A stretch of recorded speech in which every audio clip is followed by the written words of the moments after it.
Okay, Canella, so let's just start by having you pick a spot on the ceiling to stare at for a few moments. Or the wall, whatever is best for you.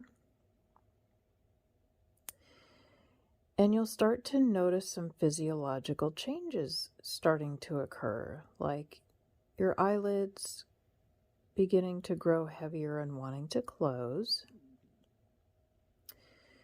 Your breathing beginning to grow slower and deeper and more rhythmic.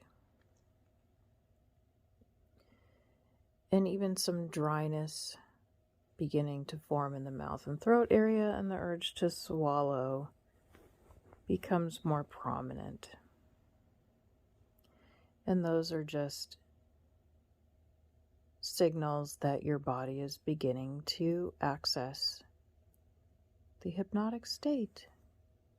Excellent.